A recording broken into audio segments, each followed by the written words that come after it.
या रसूल अल्लाह शहजादे रोज पूछते हैं अम्मी नाना कब आएंगे। आका बताते बताते थक गई हूँ, आप लौट के क्यों नहीं चलते हैं। मेरे नबी ने हिचकी भर के कहा था फातिमा, जिब्रील ने आके बताया है मेरी उम्मत को जहन्नम में डाला जाएगा। ए फातिमा, जिस उम्मत को मैं सजदों में मांगता रहा हूँ आज उस उम्मत के जहन्नम की खबर आ गई है। फातिमा बता कैसे वापस जाऊं मैं, आज अपने रब को मना के जाऊंगा। खातून जन्नत कहती है या रसूल अल्लाह ये देखो मेरा शहजादा हसन है जिसकी विलादत पे आपने कहा था इसे जहर खिलाया जाएगा, जहर की वजह से इसकी शहादत होगी। आका फातिमा वादा करती है उस वक्त तक फातिमा जन्नत में नहीं जाएगी जब तक हसन के खून के बदले में आपकी उम्मत की बख्शिश की जमानत नहीं लेगी। मेरा नबी कहता कि फातिमा अगर रब ने फिर भी उम्मत को नहीं बख्शा तो क्या करोगी। फिर हुसैन की उंगली पकड़ी है, मुस्तफा के आगे कर दिया है या रसूल अल्लाह ये तो वो हुसैन है जब आया था तो आप रो दिए थे। मैंने कहा था मुस्तफा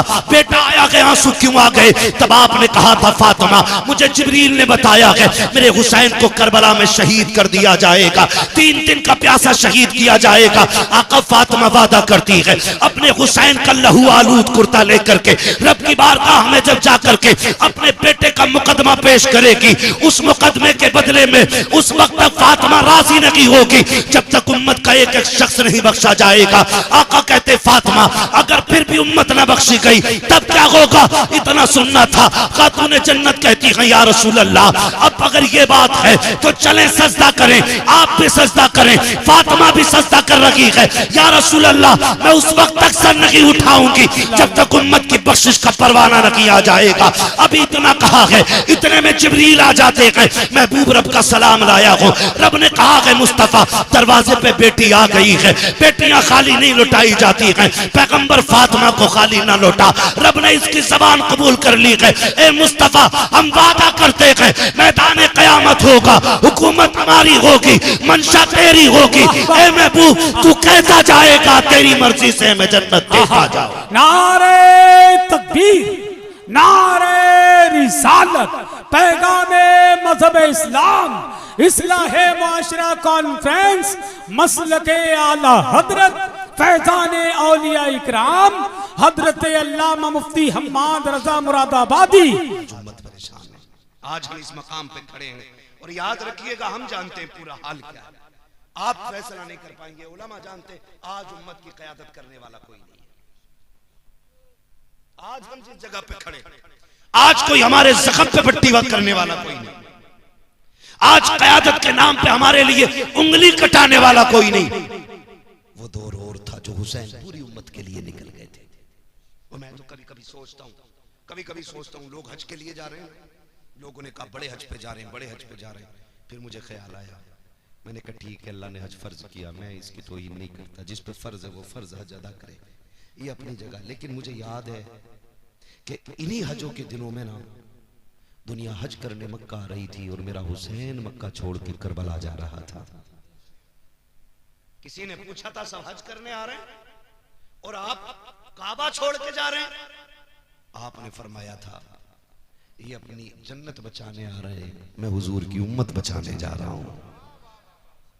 आज माफ कीजिएगा घरों में जो आग लग रही है ना उसकी सबसे बड़ी वजह है कि औलाद को माएं ऐसा ट्रेंड कर रही हैं कि बुढ़ापा आते आते बेटा बेटा नहीं बेटा बाप का दुश्मन बन जाता है।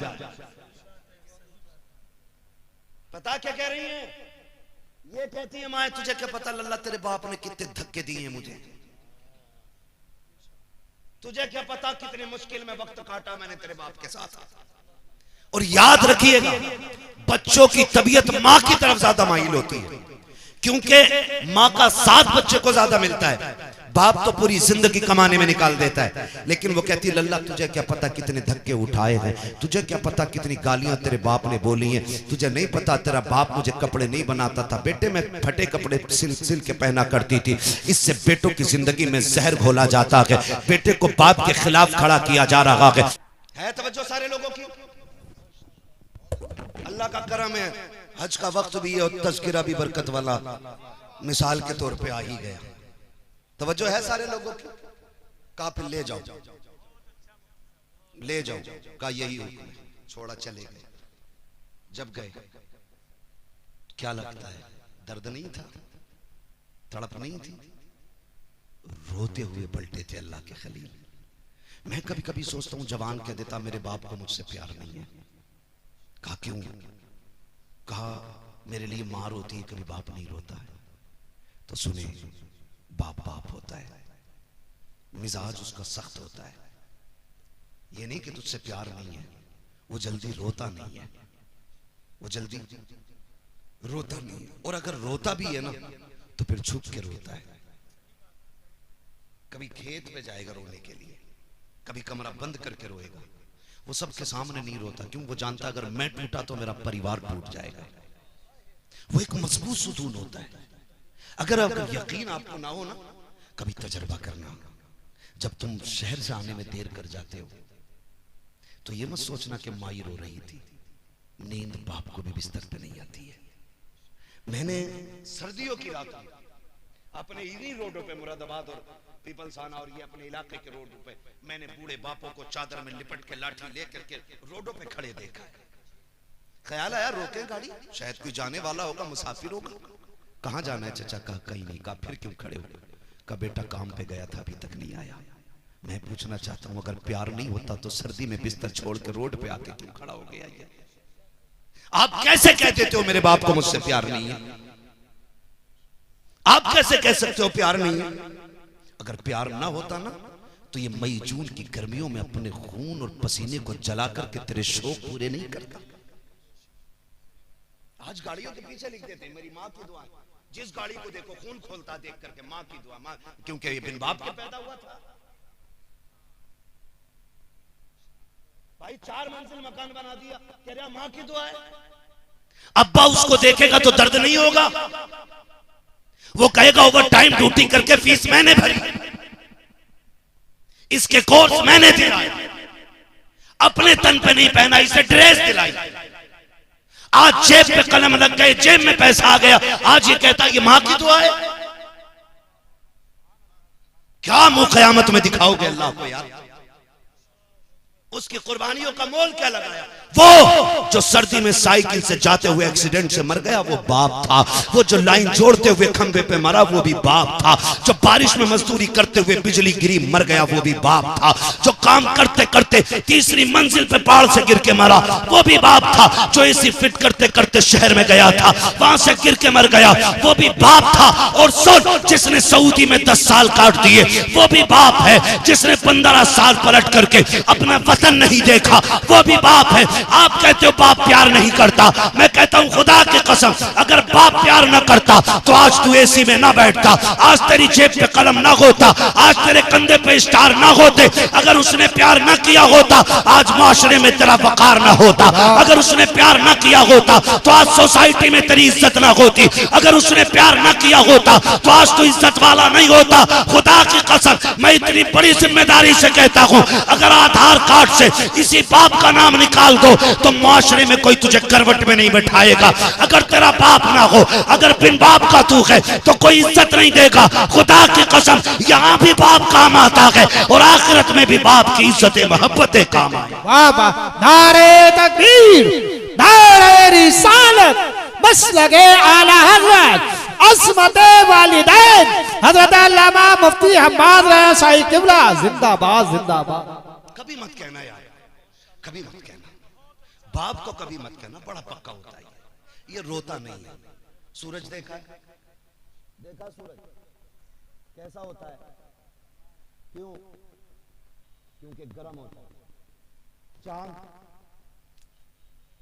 बोले यार, जलालपुर वालों डर के ना बोलो, खुल के बोलो ताकि मुझे लगे कि बात समझ में आ रही है आपके। मेरा वक्त तो पूरा हो चला है, अगर आप सुनेंगे तो फिर मैं आगे बढ़ूंगा। मैं गुजरात से आया हूं आपके यहाँ, हूं आपके मुरादाबाद का। तवज्जो है ना सारे लोगों की? सूरज कैसा होता है? गरम। और चांद? चांद ठंडा।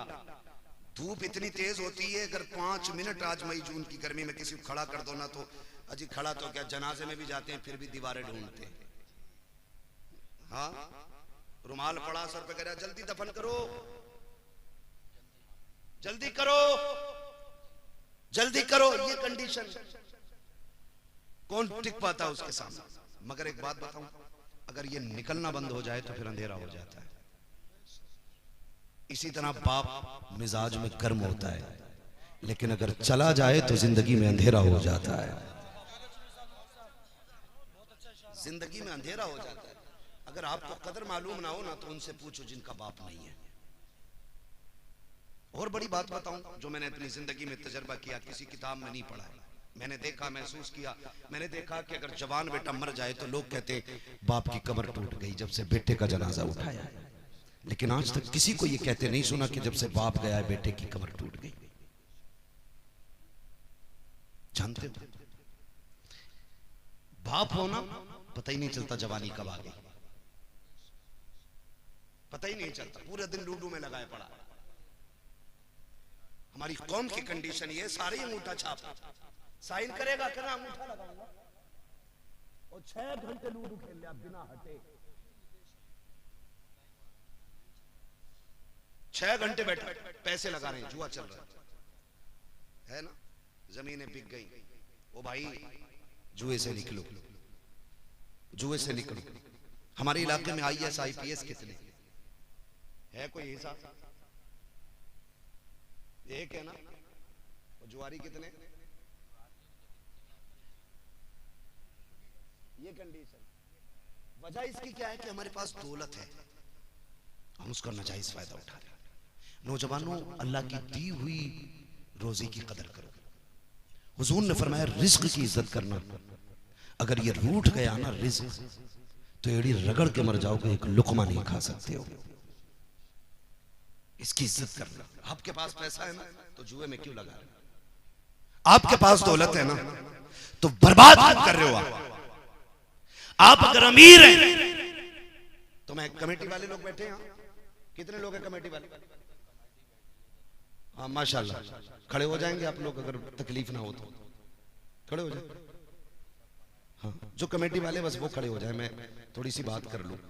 अल्लाह आपको सलामत रखे, खुदा करे तबलीग के साथ हमें अमल की भी अल्लाह तौफीक दे। आपसे मेरी इतनी गुजारिश है, ये कमेटी सिर्फ जलसे की कमेटी नहीं रहनी चाहिए। आपकी कमेटी सिर्फ जलसे की कमेटी नहीं, हुजूर के दीन की कमेटी बन जानी चाहिए। और दीन की कमेटी का मतलब मैं आपसे क्या कहना चाह रहा हूं जानते हो? आपने जैसे जलसा करने के लिए चंदा किया है, वैसे ही अगर आपको पता चल जाए कोई बच्ची यतीम है, उम्र निकल रही है और निकाह का इंतजाम नहीं है, एक चंदा जलसे के लिए किया है, एक चंदा गरीब बच्ची के लिए भी करना है। इंशाअल्लाह करेंगे इंशाअल्लाह। एक बात। दूसरी बात ये है, आप अपने पूरे गांव के पढ़ने वाले बच्चों पर ध्यान दें। सारे बच्चों, जब रिजल्ट आए, हाई स्कूल, इंटर, BA, ठीक है, 10th 9th 8, जब इनका रिजल्ट आए ना, तो जैसे आज सबको इकट्ठा किया है ना, ऐसे सबको इकट्ठा करना और सारे पढ़ने वालों को इकट्ठा करना। उनमें जो सबसे टॉप क्लास या टॉप नंबर से जिसने एग्जाम पास किया हो ना, आप अपनी कमेटी की तरफ से उसके लिए हौसला अफजाई के लिए एक इनाम रखिएगा। चाहे आप एक कलम ही देना, मैं ये नहीं कहता आप लैपटॉप देना, मैं ये नहीं कहता आप उनको 10-20 हजार का पैकेज दें, एक कलम ही देना, उनकी हौसला अफजाई करना और बताना गांव वालों ये वो है जिसने सबसे ज्यादा नंबर हासिल किए हैं। खुदा की कसम अगर ये करने लग जाओगे तो देखना DM की कुर्सी पे हुजूर का गुलाम होगा, SDM की कुर्सी पे हुजूर का गुलाम होगा, IAS मुस्तफा का गुलाम होगा, IPS मुस्तफा का गुलाम होगा, MBBS मुस्तफा का गुलाम होगा, POMS मुस्तफा का गुलाम होगा। और ये जो कुर्सियों पे बैठ के बिक जाते हैं, फिर इनका किस्सा साफ जब ये बैठेंगे फिर किरदार में फारूक आजम का दौर नजर आने लगा। दारे तकबीर, दारे रिसालत, मसलगे आला हज़रत, इस्लाहे माशरा कॉन्फ्रेंस, नौजवान कमेटी, दारे तकबीर, दारे रिसालत जिंदाबाद। आप लोग साथ देंगे इंशाअल्लाह अगर ये ऐसा करेंगे तो? कितने लोग साथ देंगे जरा बता दे। देखो कमेटी वालों, सारे ही हुजूर के गुलाम बैठे, तुम अकेले नहीं हो, तुम कदम बढ़ाओ। वो कहा था किसी ने उठ बांध कमर क्यों डरता है, फिर देख खुदा क्या क्या करता है ना? अभी मसला क्या है ना, अभी ये कि जी ये मसला मेरे घर का नहीं है, अभी ये मेरा मसला नहीं है, ये कलुआ का मसला है। ये बुरा का मसला है, किसी का नाम हो तो बुरा ना मानो। मैं मिसाल के तौर पे कह रहा हूं, अपने इलाके में बैठ जाइए, बैठ जाइए। हाँ, ये आपको याद रखना है जो मैंने बात कही है। करेंगे ना इंशाअल्लाह? हाँ कीजिएगा, ताकि किसी गरीब की दुआ मिल जाए, किसी कमजोर बच्ची की दुआ मिल जाए। खुदा सलामत रखे सारे लोगों को। ये कमेटी वाले लोग और आप सबसे गुजारिश है, करेंगे इंशाअल्लाह ये सारे काम। हाँ, आप साथ दीजिएगा, सच में हक में नेकी में एक दूसरे का साथ दिया करो। ये नहीं जी मैं मुखिया हूं मैं क्यों करूंगा, ये नहीं मैं वो हूं मैं क्या करूंगा, मैं ऐसा हूं मैं क्या करूंगा। जानते हो हजरत उमर फारूक आजम आदि दुनिया का बादशाह, हजरत उमर फारूक, हजरत अबू बकर सिद्दीक 12 लाख मुरब्बा मील का मालिक है, और हजरत उमर 22 लाख मुरब्बा मील के मालिक है। हजरत अबू बकर सिद्दीक 12 लाख मुरब्बा मील के मालिक है। लेकिन जानते हो जब हुजूर का विसाल हुआ, हजरत अबू बकर सिद्दीक बैठे, एक गली उठे, गली से गुजरे, घर से ना बच्ची निकली, और उसने आके कहा अबू बकर, कहा क्या? कहा हम बड़े परेशान हैं, 3 दिन हो गए कुछ नहीं खाया है। कहा क्यों?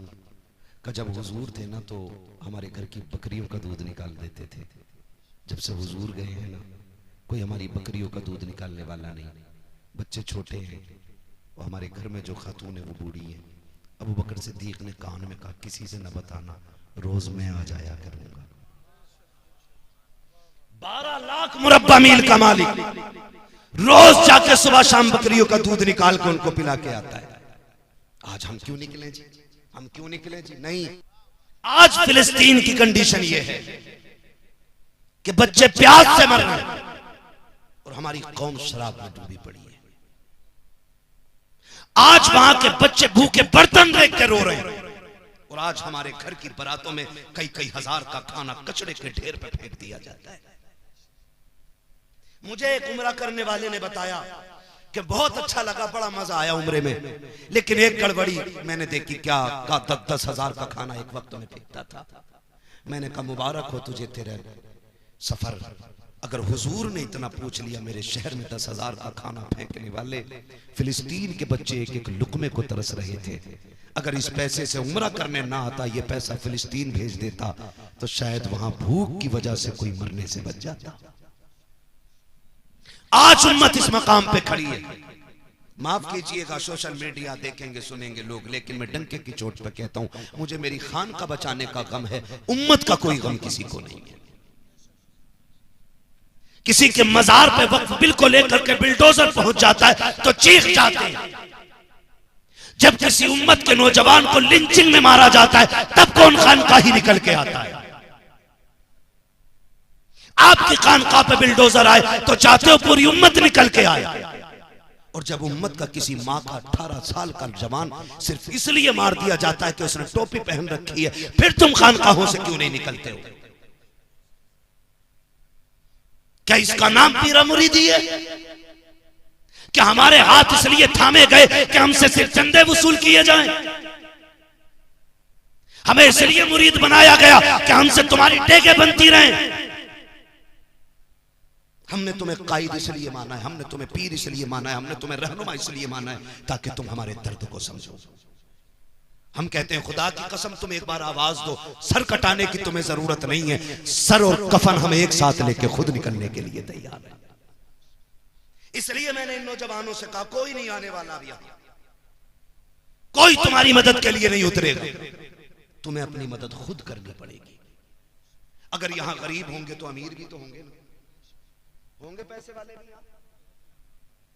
क्यों नहीं बोल रहे भाई? मैं चंदा थोड़ी कर रहा हूं यार, है ना मालदार चचा, बेशुमार मालदार है, तो फिर गरीब भी होंगे। बोलो, गरीब भी हैं। अभी आते हुए टोल टैक्स पर गाड़ी रुकी, नकाब वाली बच्ची आ गई, उसकी गोद में बच्चा था, और उसने आके शीशा बजाया।